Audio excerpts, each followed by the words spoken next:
Entonces, hermanos, hoy me ha correspondido dar la enseñanza. Está basada en el libro de Génesis, capítulo 35, del 16 al 29. He titulado esta enseñanza El mundo y sus aflicciones.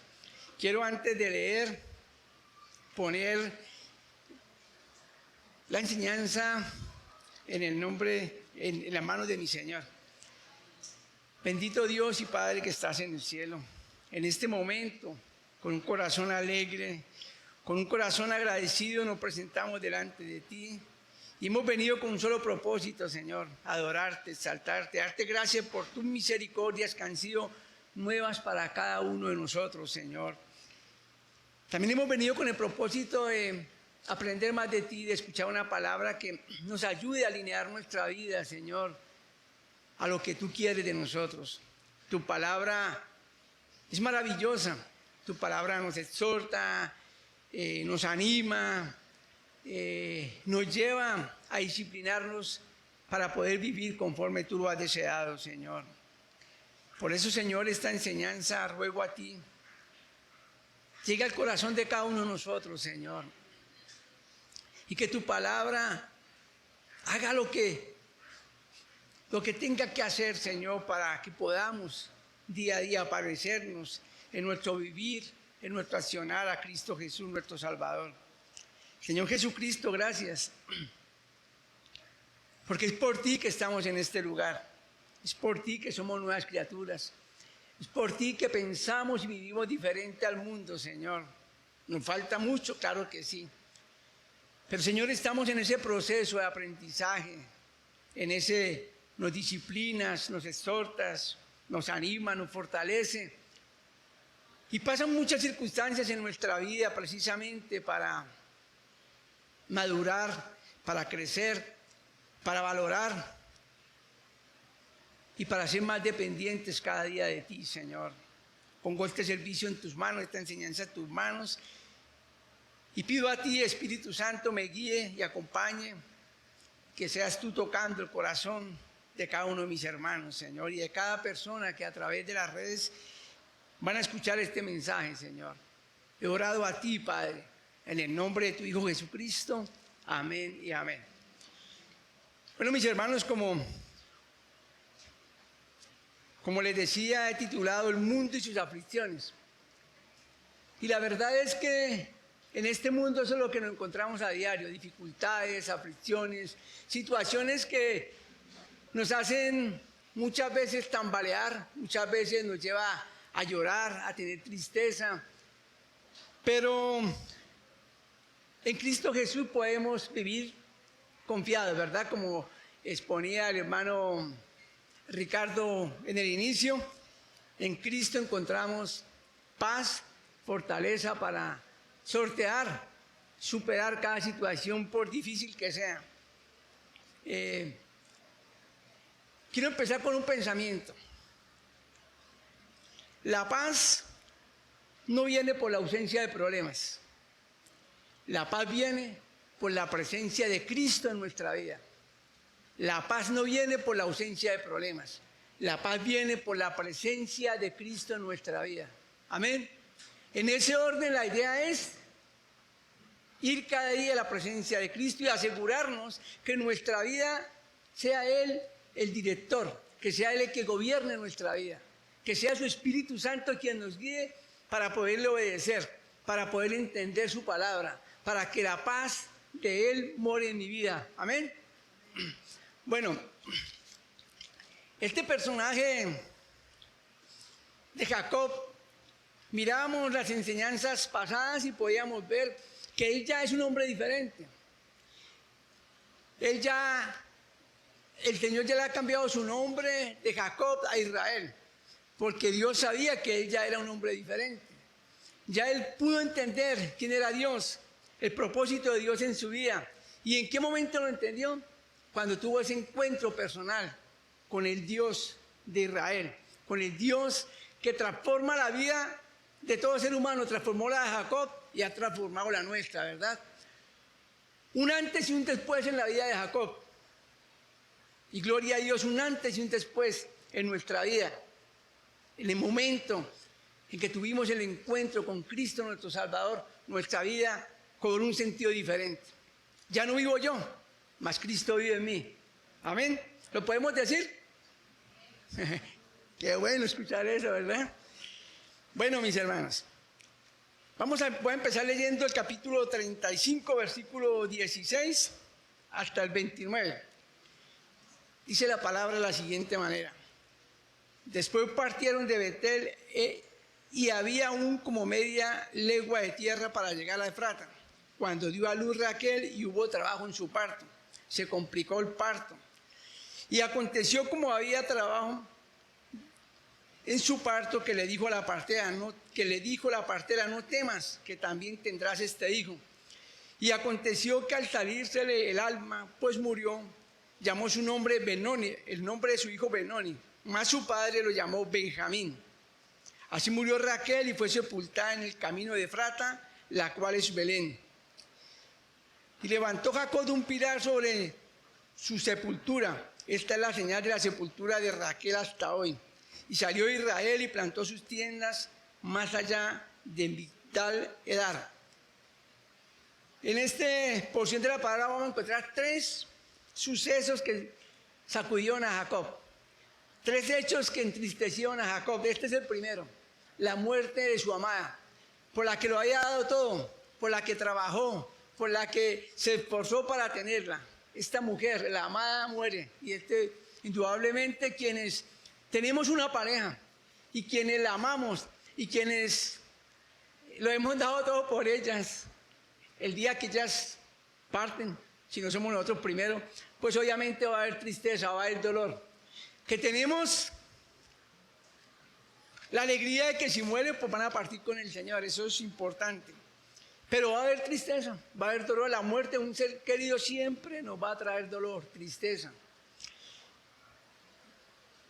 Versículo 22. Aconteció que cuando moraba Israel en aquella tierra, fue Rubén y durmió con Bilha, la concubina de su padre, lo cual llegó a saber Israel. Ahora bien, los hijos de Israel fueron 12, los hijos de Lea, Rubén, el primogénito de Jacob, Simeón, Leví, Judá, Isaacar y Zabulón. Los hijos de Raquel, José y Benjamín. Los hijos de Bilha, sierva de Raquel, Dan y Neftalí. Los hijos de Silpa, sierva de Lea, Gad y Aser. Estos fueron los hijos de Jacob que le nacieron en Padán Aram. Segundo acontecimiento difícil, triste para Jacob o para Israel. La traición de un hijo. Ahora, más adelante, volvemos a ese momento triste también y doloroso para Jacob. Muerte de Isaac. Después vino Jacob a Isaac, su padre, a Mamre, a la ciudad de Arba, que es Hebrón, donde habitaron Abraham e Isaac. Y fueron los días de Isaac 180 años. Y exhaló Isaac el espíritu y murió y fue recogido a su pueblo, viejo, lleno de días, y lo sepultaron Esaú y Jacob, sus hijos. Otro dolor, la pérdida de un padre. ¿Sí? Como primer punto, lo he llamado, no todo lo que pedimos nos conviene. Y quiero que miremos Génesis 31:2. Raquel sufría, tenía envidia de su hermana porque le había dado hijos a Jacob y ella no podía. Tenía envidia, tenía tristeza, rabia. Y en Génesis 31:2 dice: viendo Raquel que no daba hijos a Jacob, tuvo envidia de su hermana y decía a Jacob: dame hijos o si no me muero. Y Jacob se enojó contra Raquel y dijo: ¿soy yo acaso Dios que te impido el fruto de tu vientre? Génesis 30, 22, 24. Y se acordó Dios de Raquel y la oyó Dios y le concedió hijos. Y concibió y dio a luz un hijo y dijo: Dios ha quitado mi afrenta. Y llamó su nombre José, diciendo: añádame Jehová otro hijo. Esta mujer vivía con un solo propósito. Su lucha, su sueño era tener hijos de Jacob, su esposo. Ella pensaba que su verdadero deleite estaba en su esposo y en los hijos que pudiese tener con su esposo. totalmente equivocada, porque el deleite de todo ser humano debe ser estar en comunión con Dios. Su deleite debe ser su Señor, su deleite tiene que ser nuestro Dios. Mi deleite, tu deleite es Dios, ¿verdad? Pero esta mujer estaba empecinada en tener hijos. Le hace un reclamo al esposo y él le contesta de una manera correcta: ¿acaso soy yo Dios? Pero ella insiste y Dios le concede tener un hijo. Pero mire que en ese momento la palabra nos muestra que ella tuvo alegría, deleite, inmediatamente pidió otro hijo.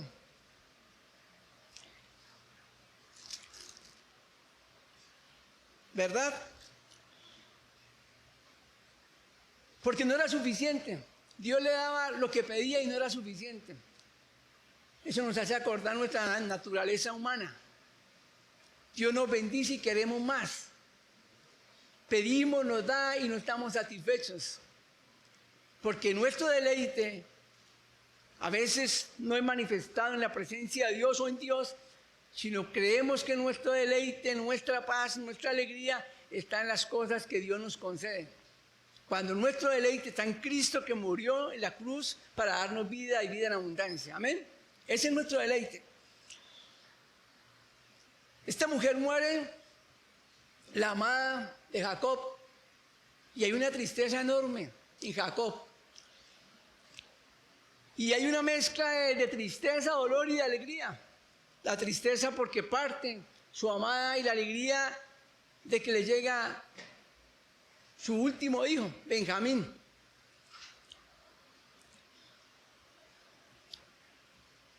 Nosotros le pedimos al Señor muchas cosas.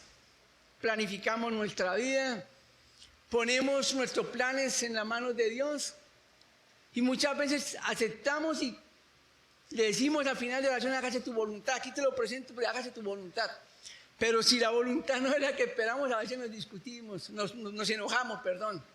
Y como que perdemos ese deseo de orar, porque no, Dios no me concedió, me dio esto a medias. Y a veces Dios nos escucha, o siempre nos escucha, perdón, como pasó con Raquel, le concede los hijos. Pero al darle su segundo hijo, como ella pidió cuando tuvo a José: añádame otro, Señor. Dios se lo dio. Pero perdió su vida. No pudo deleitarse, no pudo gozar de esa petición que le había hecho al Señor. No pudo deleitarse abrazando a su hijo, levantándolo, enseñándole, manifestándole el amor, gozándose del amor de su hijo. No todo lo que nosotros pedimos nos conviene. Y Dios nos lo da muchas veces a pesar de que no nos conviene.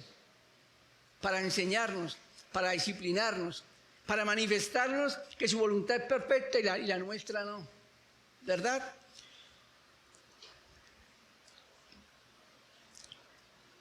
Indudablemente, Jacob venía en un proceso de vivir para el Señor. Era otro Jacob. De hecho, repito, Dios le había cambiado su nombre. Ahora era Israel, un nombre diferente.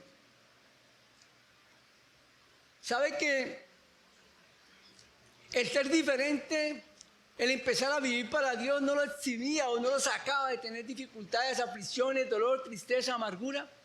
De la misma manera nosotros, el hecho de haber aceptado a Cristo, que es lo más grande y maravilloso que ha llegado en nuestra vida, el Señor Jesucristo, el regalo más hermoso es la salvación dada a través de su Hijo Jesús.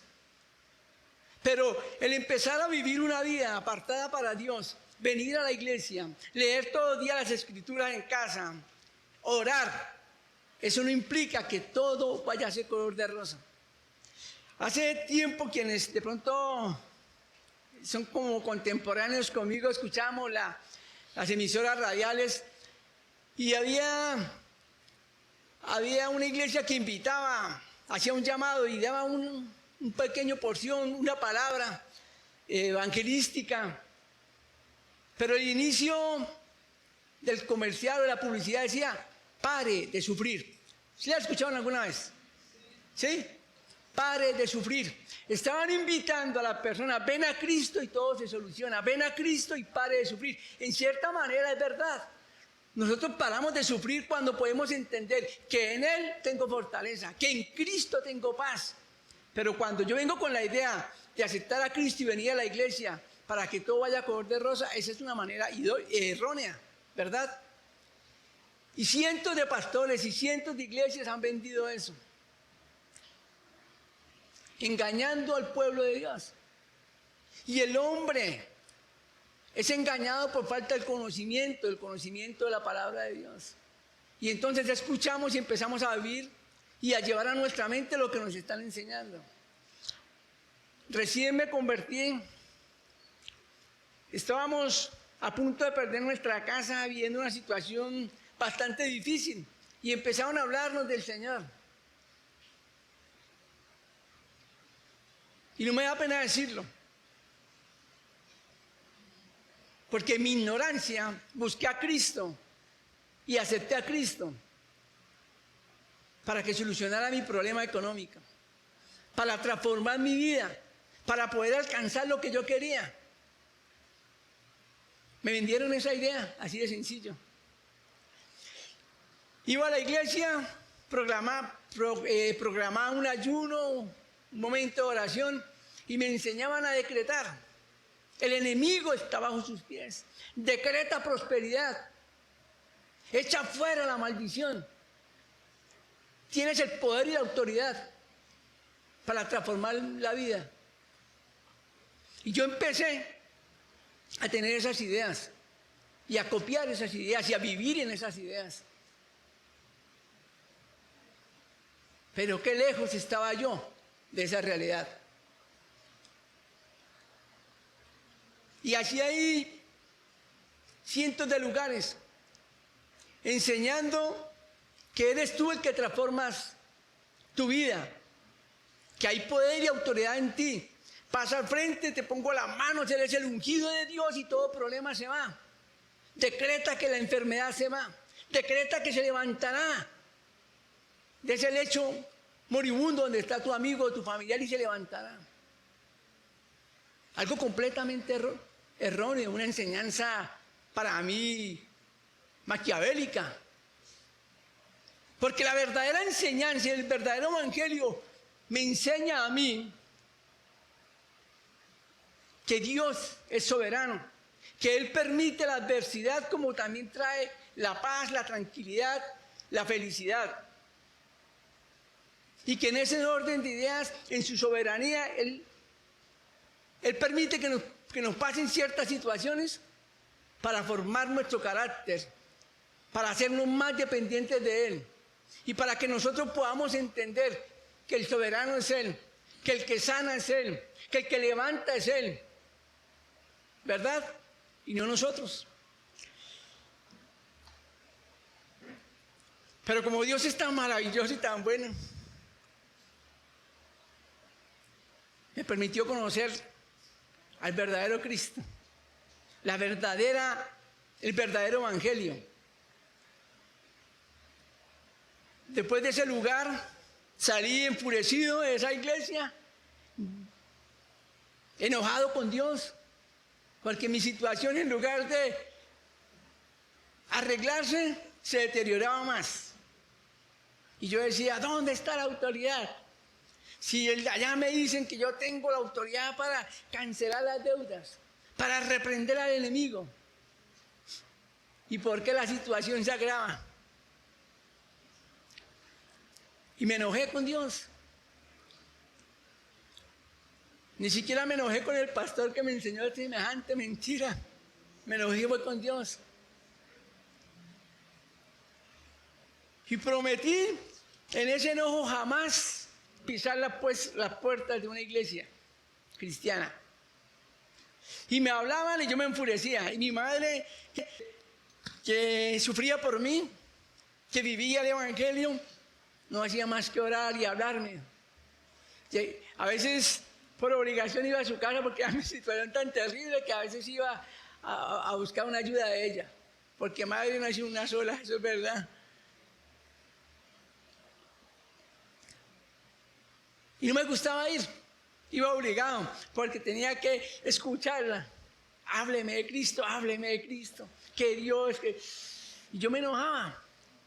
Y yo le decía, ¿dónde está Cristo? ¿Dónde está Dios, mamá? ¿Tengo hijos? no tienen para comer. Esa era mi realidad. Pero la realidad más vigente, o sea, como que más se mostraba en mi vida, no era mi problema económico, mi dificultad, era mi ausencia era la ausencia de Cristo en mi vida. Esa sí era realmente el problema o la dificultad por la que estaba pasando.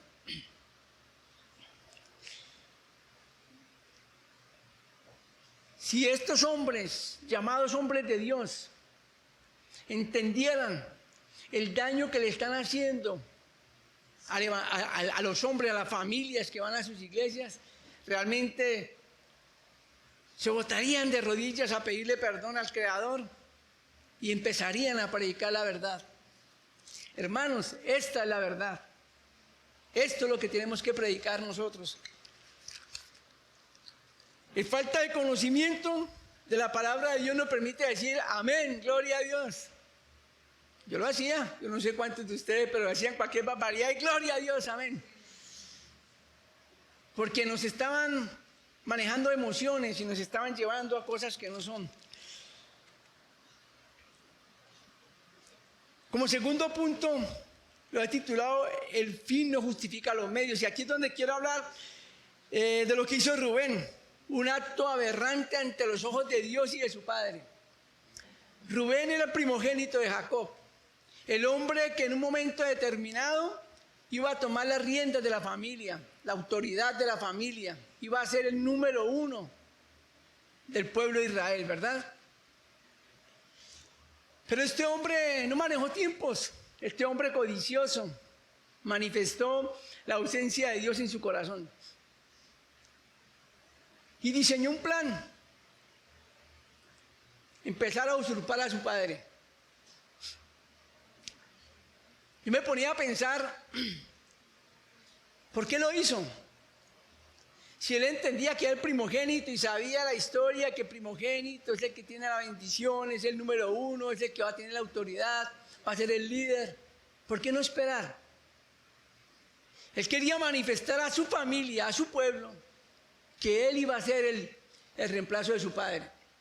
Quizás escuchó la historia cuando su padre usurpó a su hermano, cuando su padre se aceleró por tomar la primogenitura, y pues se le hizo fácil hacerlo.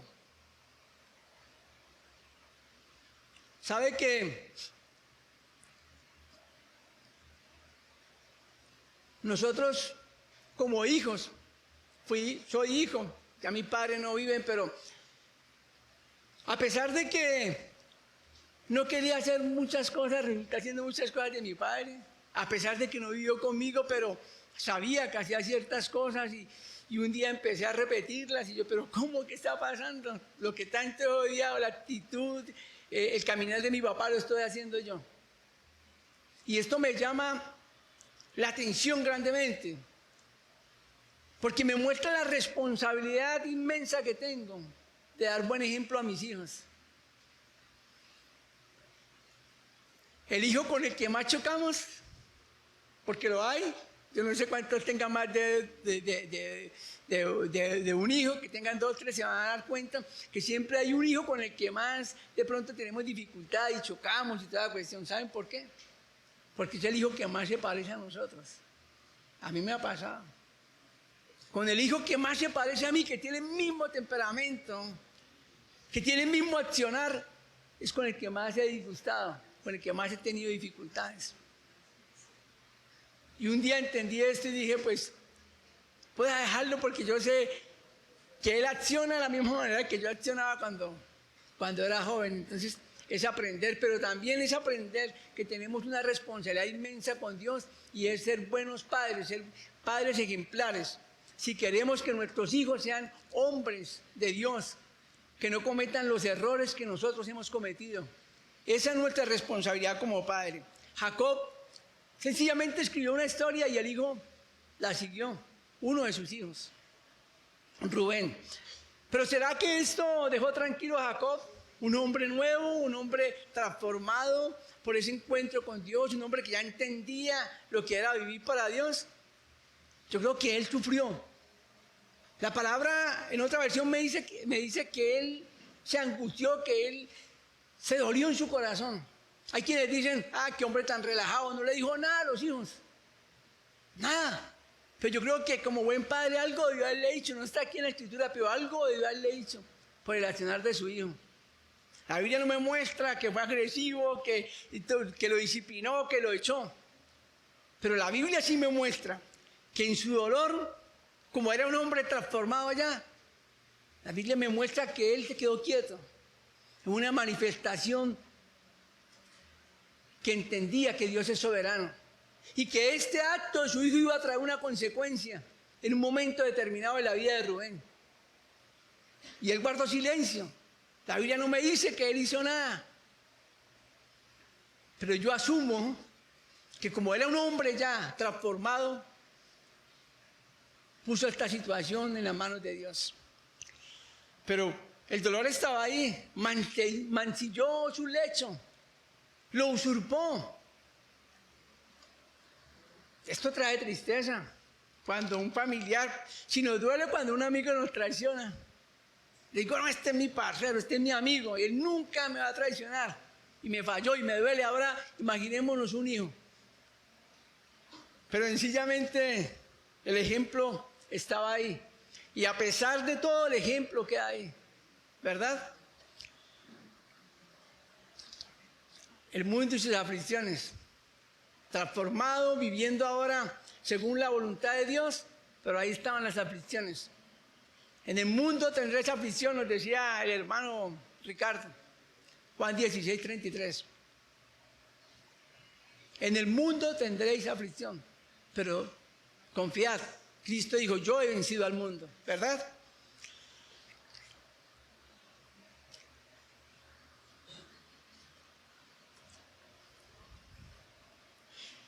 Génesis 30, 22, 24. Perdón. Génesis 49, 3 al 4. Aquí vemos las consecuencias del pecado de Rubén. Génesis 49, 3, 4. Dice, Rubén es mi primogénito, mi fortaleza y el principio de mi vigor, principal en dignidad y principal en poder, impetuoso como las aguas, no serás el principal. Por cuanto subiste al lecho de tu padre, entonces te envileciste subiendo a mi estrado. El pecado y sus consecuencias, ¿verdad? Esto fue direccionado sencillamente por Dios. Dios, en su soberanía, a veces la gente le parece terrible, pero en su soberanía usa nuestro pecado para hacer su voluntad.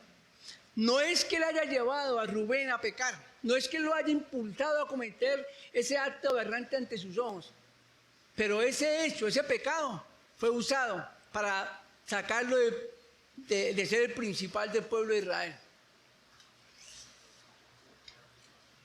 Quiero que miremos algo más importantísimo. En el versículo 23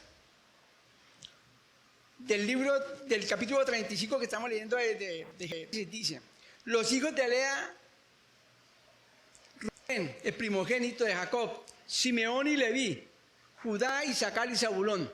Y ahí nos muestra los 12 hijos que tuvo Jacob, con Bilha, con Raquel, con Lea y con Silpa, ¿verdad? Y podemos ver que en el Génesis 49, cuando él empieza a dar la bendición, a la profecía a sus hijos, el principal de los 4 hijos, de los 4 primeros, el principal de todos llegó a ser Judá. ¿Por qué? Porque Simeón y Leví habían sido genocidas. Eso nos lo enseñó el pastor el domingo pasado. Cometieron un acto también que amargó a Jacob, que llevó a Jacob a tener dificultad y que fue aberrante entre los hombres de Dios. Tomaron decisiones ellos solitos y acabaron con todo un pueblo. ¿verdad?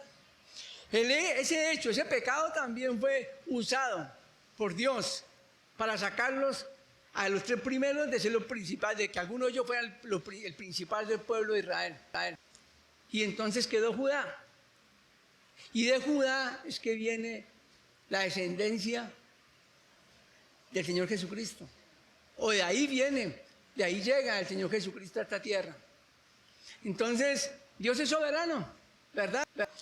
Y usa las aflicciones y el dolor con propósitos de bendición para cada uno de nosotros. Este hombre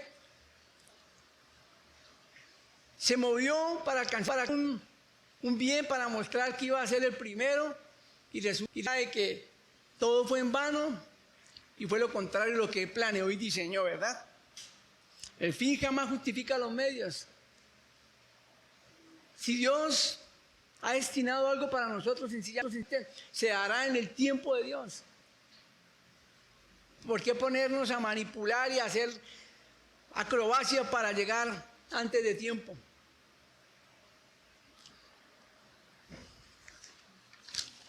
Bueno, hermano. Eclesiastés 7:14 dice: en el día del bien goza del bien, y en el día de la adversidad considera. Dios hizo tanto lo uno como lo otro, a fin de que el hombre nada halle después de él. Esto lo que me indica es que en lo bueno y en lo malo que nos suceda a nosotros, siempre por la voluntad de Dios. Y que dependiendo de lo que estemos viviendo, no es que vivamos para el Señor. Yo vivo para Dios sí o sí. Me deleito en el Señor sí o sí, sin importar el momento alegre o triste que esté viviendo. Si yo he podido entender que Él es soberano, si yo he podido entender que no importa la situación en Él, tengo fortaleza y fuerza, pues que venga lo que venga. ¿Verdad? Tercer punto. Le he puesto siempre listos como buenos soldados de Cristo. Siempre listos como buenos soldados de Cristo. ¿Sabe que por más que nos esforcemos, que seamos diligentes, que trabajemos con amor, con pasión, que le metamos todo y estemos económicamente bien, la economía puede tambalear? ¿Cuántos hombres poderosos lo han perdido? Bajó el dólar, estaban presupuestados a tener tanto dinero, a ganar con esto, y bajó el dólar y perdieron. La vida no puede cambiar de la noche a la mañana.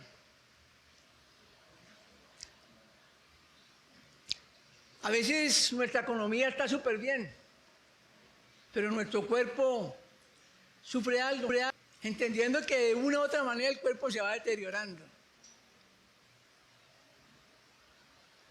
Yo, en mi juventud, yo estuve en la Nacional de Comercio, que quedaba aquí cerca de la UIS, y ahí nos reuníamos todos los sábados con un grupo de compañeros del Colegio Santander, de la Nacional de Comercio, y nos íbamos trotando hasta el parque principal de Girón, sin parar. Hoy no soy capaz de hacerlo, con ganas, porque me gusta correrme, pero no puedo hacerlo. Estoy seguro que no, porque sencillamente el cuerpo se va deteriorando. Yo quisiera jugar con Robert un partido de baloncesto y no puedo. Obvias razones, ¿no? David y Goliat, ¿verdad? Estatura. Pero hago el esfuerzo, pero sé que hay límites y ahí no puedo pasar.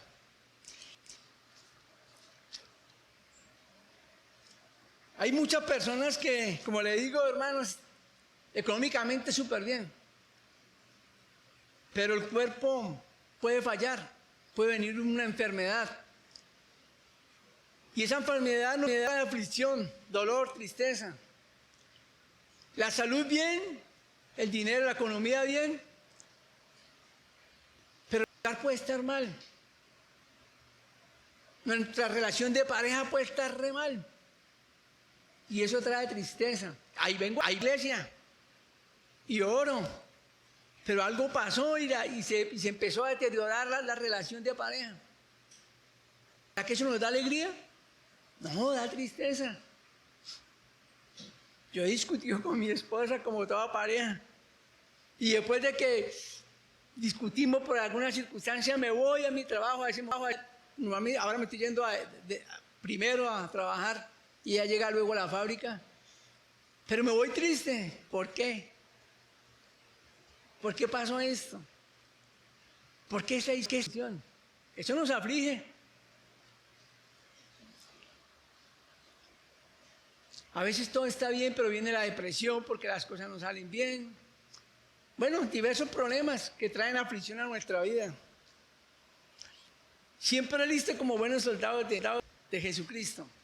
¿Sabe que si todo está bien, debemos pensar en algo, que va a llegar el día malo? Lo acabamos de leer en Eclesiastés 7:14, el día malo va a llegar. ¿Qué hacemos? ¿Esperamos que llegue el día malo a ver cómo lo sorteamos? La Biblia nos enseña que debemos prepararnos para el día malo. Que debemos, como buenos soldados de Cristo, todos los días ir a su presencia, todos los días ejercitarnos, en la oración y en el estudio de la palabra, para cuando llega el día malo, estar fortalecidos en Él, en Cristo, para poder soportar ese día malo. Para en ese día malo poder decir gracias, Señor. ¿Sabe qué? En nuestra vida, como decía el hermano Ricardo, hemos vivido momentos muy difíciles. Unos los vivimos en Cristo y otros lo hemos vivido fuera de Cristo. Mi abuela o mi nona, como decimos en Santander, murió cuando yo tenía como 20 años, 21 años, y ella fue la que me ayudó a levantar, que me brindó todo el amor del mundo, y ese día yo sufrí muchísimo. Ella era mi mamá. Ella prácticamente fue la que me levantó. Luego llegó mi mamá y hizo cosas maravillosas también conmigo. Pero yo sufrí mucho ese día. Y yo, después de que la enterraron, yo me fui solo a caminar por allá y pensando, y yo, Señor, sabía por qué.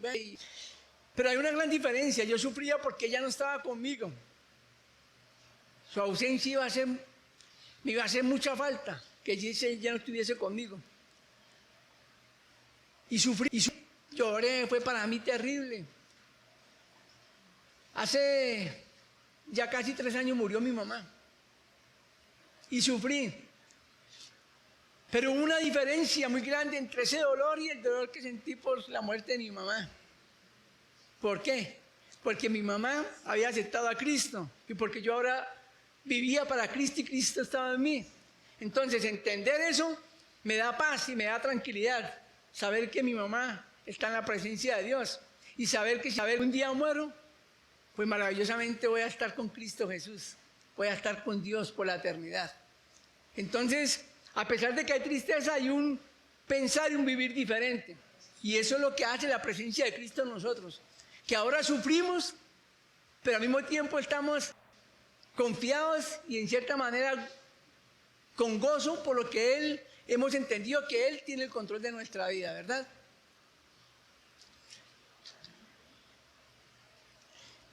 Segunda Timoteo 2, 3, 4 dice: tú pues sufre penalidades como buen soldado de Jesucristo. Ninguno que milita se enreda en los negocios de la vida, a fin de agradar a aquel que lo tomó por soldado.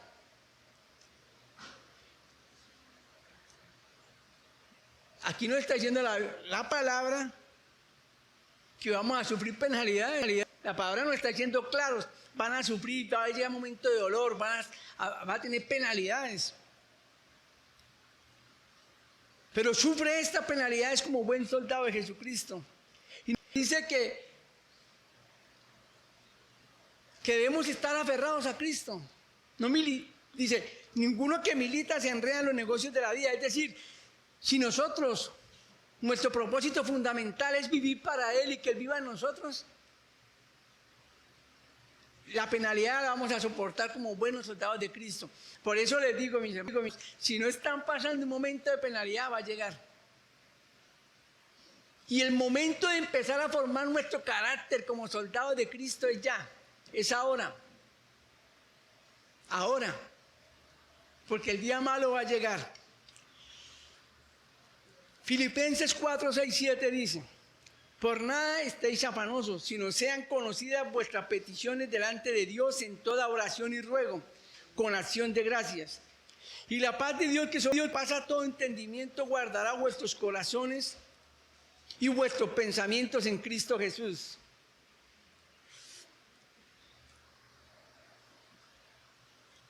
Por nada estéis afanosos. La palabra dice que cae atrás de su propio afán, ¿verdad? Y hoy tenemos que vivir el afán de hoy. E ir a la presencia de Cristo como buen soldado de Jesús. Y estar unido a Él para poder soportar esa batalla que vamos a lidiar. Colosenses 1:11 dice: fortalecidos con todo poder conforme a la potencia de su gloria, para toda paciencia y longanimidad, para toda paciencia y gozo, alegría. Fortalecidos con todo poder conforme a la potencia de su gloria. Nos está diciendo, en la penalidad, en la angustia, refúgiate en Cristo, que te da fortaleza para poder vivir ese momento.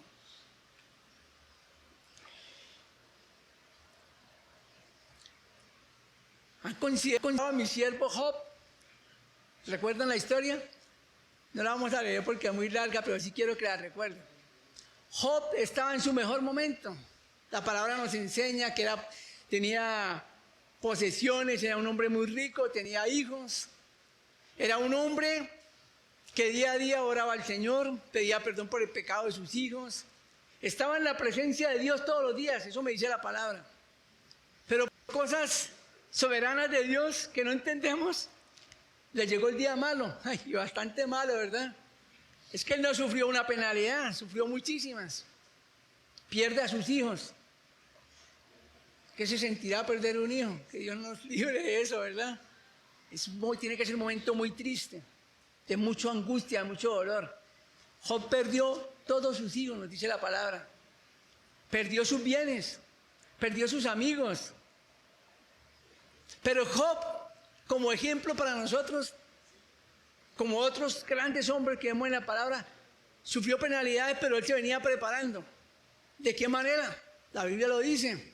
Él oraba todos los días, buscaba la presencia del Señor, ponía a su familia en las manos de Dios y bueno, a Dios en su soberanía permitió que pasara esto. Pero Job venía preparado y eso es lo que ustedes, hermanos, y yo tenemos que hacer, prepararnos todos los días en la presencia de Dios para el día malo. Ahora fue el resultado de esta historia de Job. Adicional le llegó una enfermedad, una sarna terrible, desesperante. Y el hombre sufría en gran manera. Sus amigos lo juzgaron, sus amigos los condenaron, le condenaron, le dieron la espalda. Y su ayuda idónea, ¿qué hizo? ¿Lo recuerdan?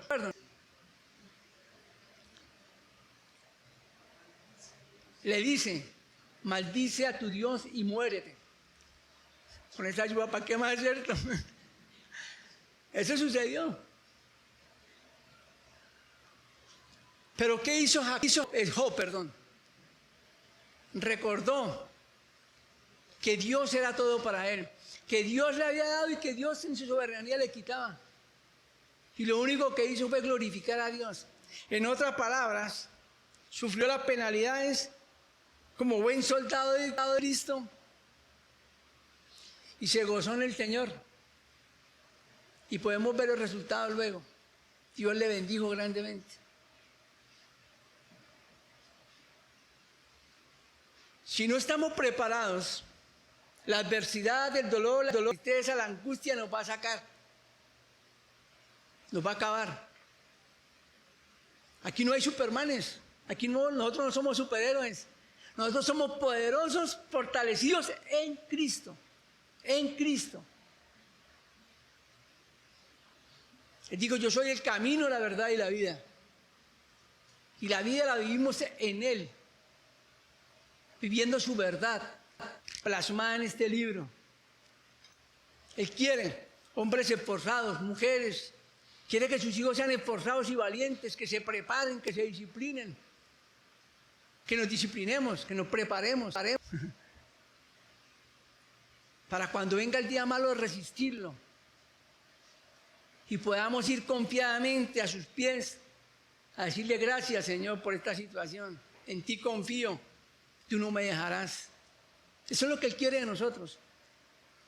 Pero eso no se logra de la noche a la mañana, eso no se logra esperando que llegue el día malo desde ya. Entendiendo que Él es soberano y que Él tiene el poder para derribar y para levantar. Si un día caemos, Él nos va a levantar. Si sufrimos, Él nos va a dar paz y gozo en medio de esa adversidad. La palabra dice que a los que le amamos, todas las cosas nos ayudan a bien. Hermanos,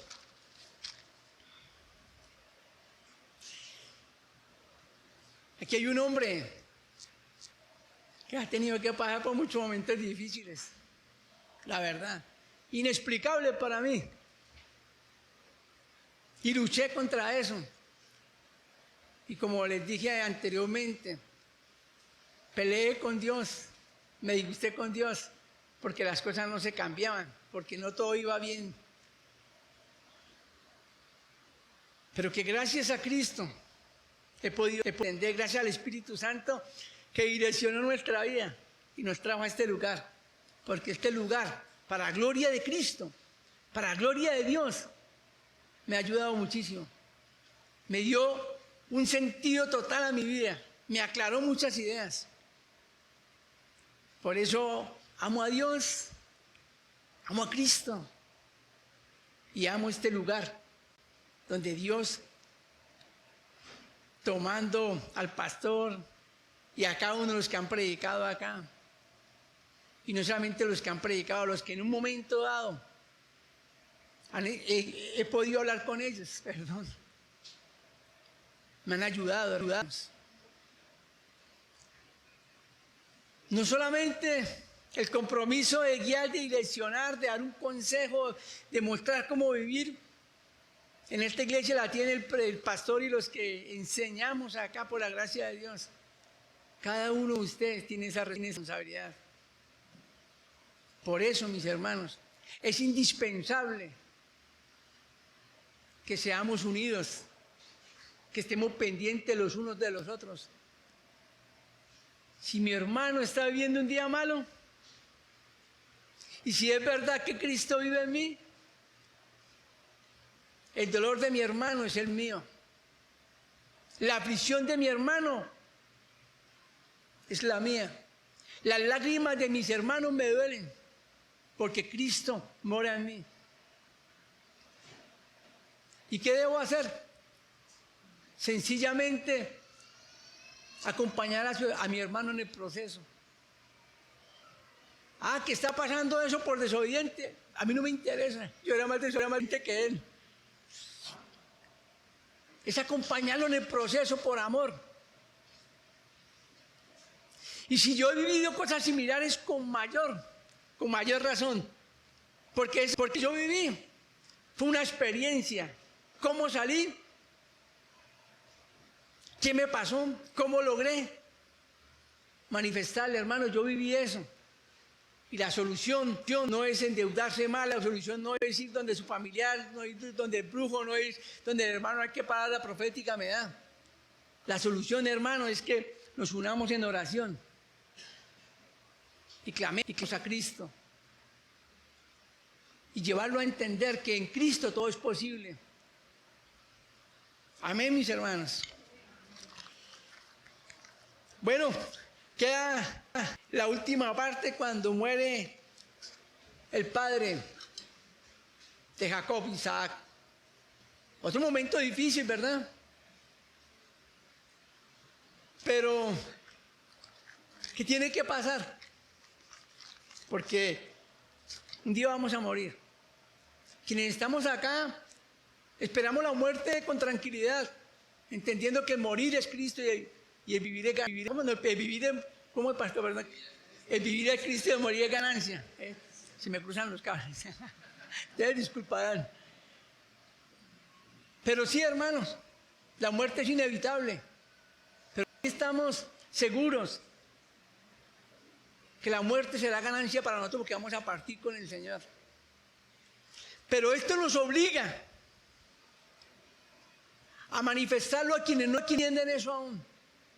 A quienes ven la muerte como lo más trágico de este mundo.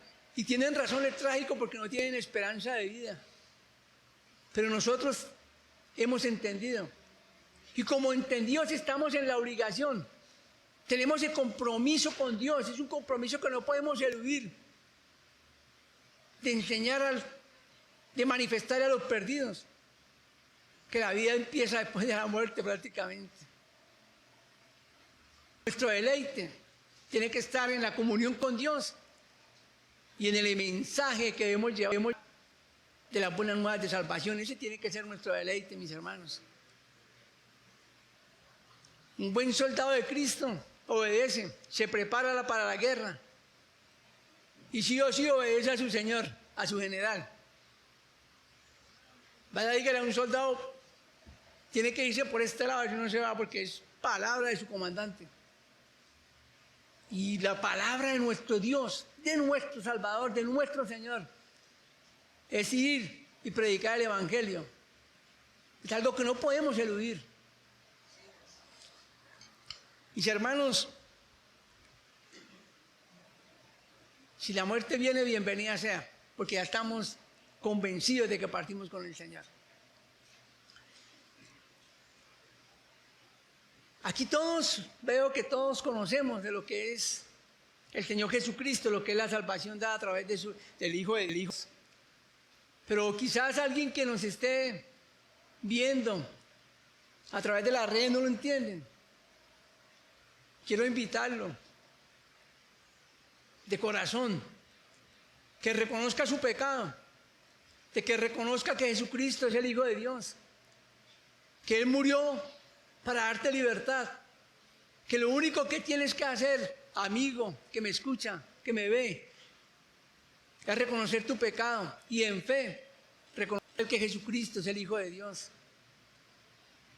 Empezará un proceso en tu vida, pero ese proceso te llevará a crecer en Cristo, a reconocerlo y a vivirlo para vivirlo. Que Dios les bendiga, mis hermanos. Que Dios nos haga reaccionar a esa pasividad que muchas veces tenemos, a ese confort de que todo está bien. No necesito más que orar 5 o 10 minutos, no necesito hoy porque hoy no voy a la iglesia, porque esos sermones ya me los sé, yo lo he escuchado muchas veces, quienes llevamos en la iglesia 20, 30 años, pero otra vez ese sermón yo ya lo he escuchado. Pero si tiene que volverlo a escuchar será por algo, ¿no? Porque lo escuchamos y de pronto se nos olvidó. De pronto entró por acá y salió por acá, ¿verdad? Y no hizo mella en nuestra vida. Vamos a orar, hermanos. Bendito Dios y Padre que estás en el cielo. En este momento, Señor, doy gracias a ti por haberme permitido dar este mensaje. Pero sobre todo te doy gracias porque me hiciste a través del estudio de esta palabra, Señor, ver mis errores, mis falencias, mis necesidades. Y sobre todo, la necesidad más grande de estar siempre delante de ti, Señor. Deleitarme en tu presencia, Señor. Y prepararme para todo lo que venga en ti, Señor Jesucristo. Venga lo que venga, con un corazón alegre pueda decirte gracias, Señor, por esta situación. Porque por algo me está pasando, Señor. Quizás no es producto de mi error lo que estoy pasando. Quizás no es producto de mi pecado lo que me está pasando. Es sencillamente que tú me quieres enseñar. Me quieres preparar para algo, Señor. Danos sabiduría, dame sabiduría, Señor, para poder entender que tú eres soberano, que tanto el bien como el mal provienen de ti, en tu soberanía. porque tiene planes con cada uno de nosotros y es necesario que vivamos ciertos momentos para madurar y crecer en ti, Señor Jesucristo. Hoy somos más dependientes de ti que ayer, Señor, y mañana mucho más dependientes de ti, Señor, porque entendemos que separados de ti nada somos, que separados de ti nada podemos hacer, Señor. Con alegría de corazón te digo gracias por la vida de mis hermanos. Gracias, Señor, por cada familia representada en este lugar. Y que tu paz esté en cada uno de nosotros, Señor. En el nombre de Cristo Jesús he orado. Amén y amén. Quiero recordarles, hermanos, dejarles este pensamiento. La paz no viene por la ausencia de problemas, sino de la presencia de Dios. Dios les bendiga, mis hermanos.